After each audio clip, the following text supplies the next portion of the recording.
कि आखिर कौन किसको पछाड़ रहा है या कौन किससे आगे बढ़ता हुआ या पिछड़ता हुआ दिखाई दे रहा है, चाहे वो प्रशांत किशोर हो, इसके साथ नीरज सिन्हा हो या फिर रेखा गुप्ता हो। विभा। बिल्कुल राहुल, और इसीलिए वो आंकड़ा क्या है, वो परिस्थितियां क्या होंगी, उन परिस्थितियों में किसकी तरफ जीत की कमान जाने वाली है या किसके साथ जनता का आशीर्वाद जुड़ने वाला है, वो सब कुछ उभर कर सामने आ जाएगा। हमारे साथ इस वक्त देखिए लगातार गेस्ट पैनल भी जुड़े हुए हैं, सहयोगी हमारे साथ इस वक्त उस जगह से एएन कॉलेज से जुड़े हुए हैं जहां पर ये काउंटिंग होने वाली है। सीधे पहले उन्हीं का रुख कर लूं मैं। रवि, चूंकि अब तो 8 बज चुकी है, घड़ी की सुई ने ये साफ इशारा कर दिया कि यहां पर अब वोटों की गिनती की शुरुआत हो गई है।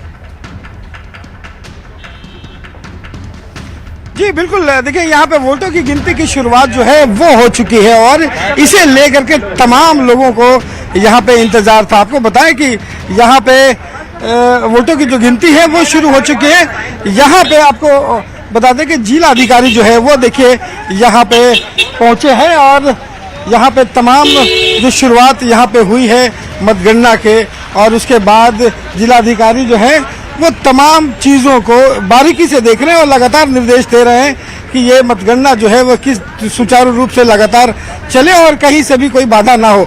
तो यहाँ लेकर के एसएसपी हैं, डीएम हैं, वो लगातार जो हैं वो निगरानी बनाए हुए हैं। और आपको बता दें कि अभी से थोड़ी देर पहले जब स्ट्रांग रूम से सुरक्षा बलों के बीच जो है वो टेबल पर लाया गया और 14 टेबल जो है वो बनाए गए हैं और पहले ही ये जानकारियां दी गई हैं कि यहाँ पे 31 राउंड की जो है वो गिनती होनी है और 31 राउंड की गिनती के बाद ये फैसला होगा कि यहाँ पे बांकीपुर का जो विजेता है वो कौन है। लेकिन आपको बता दें कि शायद 31 राउंड की पूरा गिनती खत्म होने से पहले ही अगर बढ़त, जैसा हम लोगों हमेशा दिखाते रहे कि सबसे पहली जो जानकारी है वो न्यूज़ 18 हमेशा देता रहा है, तो यहाँ पे पहले जो है हर पल की जानकारी जो है वहाँ हम लोग देते रहेंगे। और माना जा रहा है कि 8 से 8:30 बजे तक लगभग आधे घंटे तक जो है वो पोस्टल बैलेट की गिनती होगी और 8:30 से यहाँ ईवीएम मशीनों की जो गिनती है वो शुरू हो जाएगी। तो पहला रुझान जो है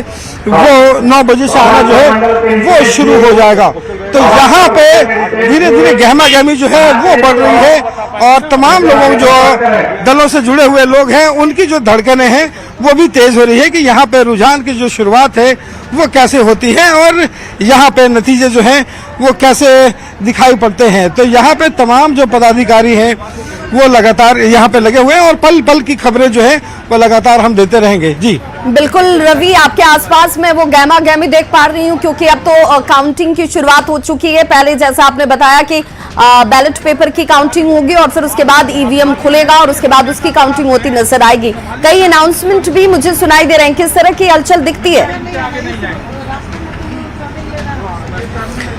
देखिए लगातार जिनको मतगणना में काम में लगाया गया है वो तमाम पदाधिकारी जो है अपने अपने टेबल पे उन्हें बुलाया गया है। वैसे कोई अधिकारी अगर अपने टेबल पे नहीं है और जिन्हें लगता है कि यहाँ पे जरूरत है उन्हें तत्काल निर्देश यहाँ पे जारी किए जा रहे हैं कि वो अधिकारी जो है वो फौरन यहाँ पे पहुंचे और साथ साथ यहाँ पे जो लोग हैं उन्हें भी निर्देश दिया जा रहा है कि सबकी गैलरी अलग अलग बनी हुई है।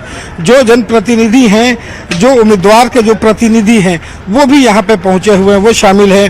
वो अगर निकल करके दूसरी तरफ जा रहे हैं उन्हें रोका जा रहा है, उन्हें कहा जा रहा है कि जो प्रतिनिधि हैं अपने पास अपनी गैलरी में ही रहें और किसी भी ढंग के यहाँ पे अफरा तफरी का माहौल ना बने। तो बड़े संख्या में पुलिस फोर्स को फिर से यहाँ पे बुलाया गया है ताकि किसी भी तरह की जो हलचल है वो यहाँ पे मतगणना सुचारू रूप से चले और कहीं से कोई बाधा जो है वो उत्पन्न ना हो। तो यहाँ पे जिलाधिकारी और एसएसपी खुद जो है यहाँ पे मॉनिटरिंग कर रहे हैं। तो यहाँ पे एक तरीके का आपको कहें कि जो माहौल जो है वो काफ़ी बेहतर है और मतगणना जो है वो शुरू हो चुकी है। अब देखना होगा कि बैलेट पेपर की गिनती के बाद जैसे ही ईवीएम की शुरुआत होती है गिनती की तो पहला रुझान कैसा आता है। जी बिल्कुल रवि, चूंकि आपने कहा कि 14 टेबल हैं और 31 राउंड की संभवतः जो यहाँ पर काउंटिंग होने वाली है, कब तक परिणामों के सीधे तौर पर एक तरीके से परिलक्षित होने का अंदाजा हम लगाए? कितने राउंड की काउंटिंग के बाद?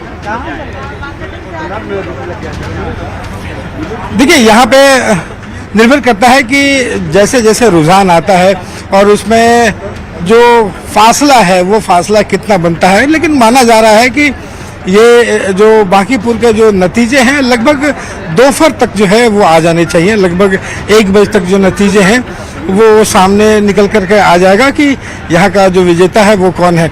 लेकिन शुरुआत जो है जिस तरीके से यहाँ पे बांकीपुर में अक्सर देखा गया है कि जिस तरीके से मतगणना होती है, चूंकि बूथों की संख्या जो है वो 422 है, बूथों की संख्या सबसे ज़्यादा है यहाँ पे, इसीलिए जो राउंड जो है वो 31 राउंड तक रखे गए हैं।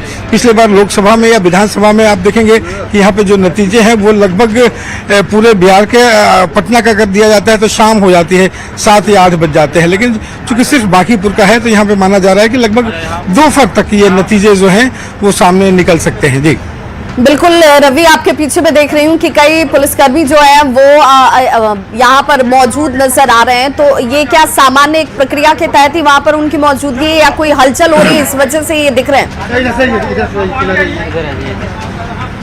हाँ जी बिल्कुल, ये मैं आपको दिखा दूं कि देखिए ये जो गैलरी है ये आपको तस्वीरों के जरिए यहाँ पे दर्शकों को दिखाने की कोशिश करूँ कि ये देखिए मुख्य द्वार है जहाँ पे तमाम प्रतिनिधि को और यहाँ पे जो ऑफिसर्स हैं उन्हें आने का ये एक रास्ता है जहाँ पे पूरी तरह से बैरिकेडिंग किया है और सुरक्षा घेरे में यहाँ पे जांच के बाद अंदर प्रवेश करने दिया जा रहा है। और ये सीधा रास्ता जो है वो मतगणना जो केंद्र है टेबल तक जाती है और ये जाने का मुख्य रास्ता जो है वो यही है। तो यहाँ तक जो है मीडिया हो और चाहे तमाम लोगों को आने की जो है वो एंट्री का परमिशन है, यहाँ से आगे जाने का परमिशन नहीं है। ठीक बगल में जो है वो मंच बना हुआ है जहाँ पे जैसे ही यहाँ पे लोग नतीजे आएंगे उसके बाद विजय उम्मीदवार को यहाँ पे सर्टिफिकेट जो है वो जिलाधिकारी के द्वारा दिया जाएगा, वो ठीक बगल में बना है। तो यहाँ तक में सुरक्षा बलों को रखा गया है कि यहाँ से अंदर जो है वो कोई प्रवेश ना करें। मीडिया गैलरी अलग बनी हुई है, तमाम लोगों की गैलरियाँ जो हैं अलग अलग बनी हुई है। तो निगरानी जो है वो लगातार जारी है और मतगणना शुरू हो चुकी है। सबसे बड़ी बात है कि अगले आधे घंटे में जब ईवीएम की गिनती